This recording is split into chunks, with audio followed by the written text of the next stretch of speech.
So I would say broadly, so for those of you from in New York who know Joel Klein, who was very much a transformational school chancellor here,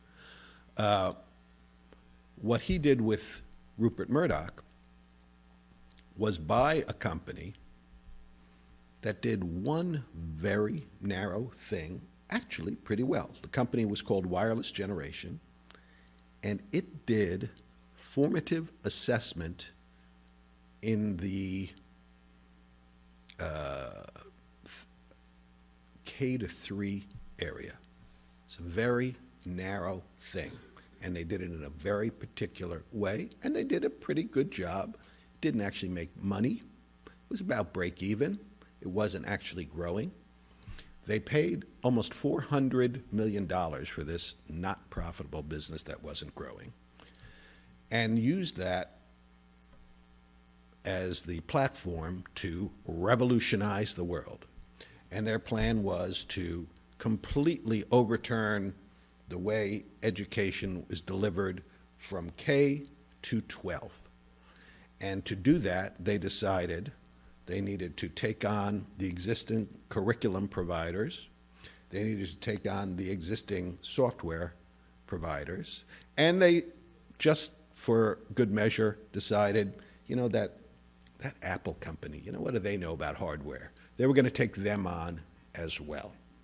So 4 years later, and $1 billion of shareholder money down the drain, the carcass was essentially given away to the widow of Steve Jobs, who has a great interest in the education space. But she made sure that before she would take it on without paying them anything, they had to fire 500 of the, at that point, I think 1,300 people who were working there, get out of the hardware, get out of 2/3 of the disciplines that they were in and 2/3 of the grades that they were in, and have it revert to the more focused business it was before, with the more focused management team that they had before. An even more mad and expansive vision, because at least they were only focused on K to 12, was Michael Milken's vision. Now, you can say a lot of things about Michael Milken, and a lot of things have been said about him, but you can't say he wasn't a successful and transformative figure. And indeed, this is a theme. It's not that the people who have done this were just successful in other areas. They were radically successful, both financially and in some cases in changing the world. And once you change the world once, maybe you start to believe you're God. It's kind of like doctors, right? I mean, Rupert Murdoch, like Joel, I mean, what they have in common is they did things that people said nobody could do. If you look at what Joel did in the New York City public schools, you can agree or disagree with certain things, but he overturned a whole series of things that nobody before was able to do institutionally. Rupert Murdoch started a new broadcast network, and there were many people who had tried to do that before and failed. What he did with B Sky B was absolutely transformative. And so when you have two people who are animated by the same vision of actually making education better, and there are plenty of things that are wrong with education. All of the people who go down the revolutionize education road, they all have the same 3 slides that start, particularly in K-12, where they show, you know, how much people are spending is going like this, and the results are going like this. And that's true. So that's bad. But the connection between those 3 slides and what they're proposing, that's the part where it's not quite so evident. So at least Rupert and Joel only focused on K to 12. Milken, who has been transformational not only in the industry that this building is dedicated to, in terms of essentially creating the high yield bond industry. But even in the nonprofit industry, in cancer, what he's done subsequently, as if you talk to people in that area, has also been transformational. He thought that there was an opportunity to transform the education business from cradle to grave, and that it would be one huge human capital industry that he would be one of 2 or 3 global leaders in. And he did that through a vehicle called Knowledge Universe, which he and his brother, and actually Larry Ellison, funded in the mid-90s, and went about making dozens and dozens and dozens of different investments in different areas, all in the name of transforming education. It doesn't exist anymore. The last major piece of it got sold off recently. But in each case, not only was the broad vision misguided, but even within the specific, by ignoring the structural issues facing the particular segment, he was radically unsuccessful. The biggest single investment that he made was in the early childhood learning space. Now, bankers and private equity guys often say, hey, if it's a fragmented business, fragmented industry, that's opportunity. I can roll it up and make a lot of money and make it better. Well, sometimes that's true, but sometimes there's a reason it's fragmented, and that's because it's a business where there's no economies of scale. And one of the most consistent errors the people that I cover in this book make is confusing the basic idea of scale, which is central to successful investing. And they confuse scale with size.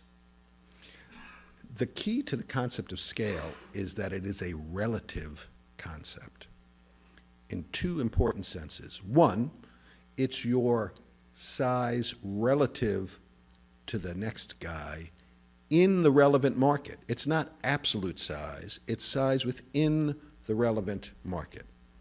And the second point that is absolutely critical is, for it to be relevant at all, the fixed cost component of the business has to be relatively important in the overall cost structure. And why is that? Well, because imagine a business that is got no fixed costs. It's 100% variable. Okay? Well, the biggest guy is not going to be any better than the smallest guy. The way scale matters is there's a huge fixed cost nut that anybody, whether they have 1 customer or 1 million customers, needs to spend in order to be in the business. And obviously, if you have 1 million customers, you can amortize that fixed cost over more. So you've got a competitive advantage. But if it's a business where every individual unit that you make is all of the cost is variable, it doesn't matter if you're bigger. And guess what? Early childhood learning, what are the costs? It's the people. Overwhelmingly, it's the people. It's all variable based on how many kids you have, how many people you need to hire. The fact that there are no barriers to entry in this industry, any significant barriers to entry in this industry, is reflected by who are your competitors. If you charged too much with your local child care center, what are you going to do? You're going to send them to the church, to your grandma. You might stay home yourself. There's lots of competitors. There's lots of things that impede your ability to price gouge. Now, if you became if there are some fixed costs, marketing to hire to the local community, hiring, but all of those costs are intensely local. It's not global. If if you have a collection of child care centers here in New York, and you roll up a collection in Virginia, you know, it's not like you can move the teachers or the children. I mean, the reality is, the whole point of this is you want it to be convenient, so nobody's not going to go more than 15 minutes away from home on their way to school to drop it off. So he spent literally over $1 billion rolling these up. And it was by far the biggest, but it was still only 5%, less than 5% of the amount of child care that's being distributed. So your relative scale really wasn't that much. And you say, well, you know, well, what should he have done? Well, the reality is there was somebody out there who thought about the business a little differently and made a fortune, which was a company called Bright Horizons. And what Bright Horizons did was they said, you know what? How do you get customer captivity? Where is their scale? Well, it's early child care that you sell to employers. So it becomes your customer is somebody where having a national footprint actually does matter, where you can have long-term contracts and they don't just come in and out, where in order to provide the service, you actually have to, you know, build for Goldman Sachs, for instance, you know, a facility for them. So there's fixed costs. And they became, not surprisingly, a much smaller, from a revenue point of view, than the Knowledge Universe collection, but wildly more profitable. And again, they had scale within the employer-sponsored segment. The next guy down was a tiny fraction of them, but they defined the market correctly. And again, you go through each of the investments that Milken made, and they have a similar misguided notion. I don't know, how am I doing for time? Doing great. Okay. So let me just give another example, which is just kind of amusing to me. And the reality is, I'm a finance person, so I'm mostly talking about what works and what doesn't. For this book to have, I think it's a pretty good book. I've got some good reviews. For it to have been a great book, I would need to have had one more degree than the list of degrees that were listed, and that would be a degree in psychology. Because when you have people who, in every other domain, applied these business disciplines, John Paulson, Rupert Murdoch, Michael Milken, these people know what economies of scale are. They know what customer captivity is. So why is it when they applied these disciplines correctly to make themselves rich, when they're doing it in this domain, somehow they forget about it?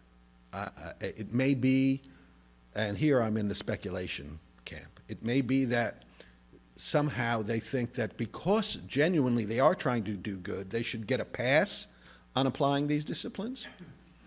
But the reality is, why they shouldn't get a pass is that if you really want to do good, you want to have a business that's sustainable. Because having successful for-profit businesses in education is actually critical to the success of the overall ecosystem. A lot of people say, oh, for-profit education, that smells bad.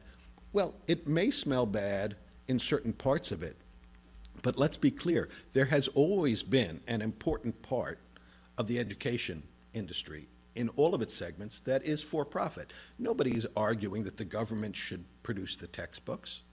Nobody's arguing that there shouldn't be for-profit elements in the overall ecosystem. The reality is that governmental is the biggest piece of it. Nonprofit plays an important role, and so does for-profit. And frankly, the most important addition to the ecosystem that the for-profit, if done well, adds is not just that it is able to respond more dynamically to supply and demand in an Adam Smithian sense. But if you have a sustainable, vibrant business model, you have a pillar of strength and consistency and stability, which is hugely important to people in the ecosystem, particularly when everybody else in the ecosystem, the government, nonprofits, with all due respect to this institution, which every year has to do their annual event, and if they can't get a good honoree, guess what? They're going to fire people, right? Government, I don't know if you've noticed, but these things kind of, the change of regime can have pretty dramatic impact, and particularly in the educational realm. So you're dealing with a hugely important category, which is subject to institutions that are quite either financially fragile or wildly unpredictable and inconsistent. So if you want to do something good, actually the best thing you can do is the opposite of what they did do, which is actually focus more on those financial disciplines, not less, to ensure that the businesses that you're promoting provide that kind of stability to the overall ecosystem. And that's the biggest mistake, and that's why it actually matters.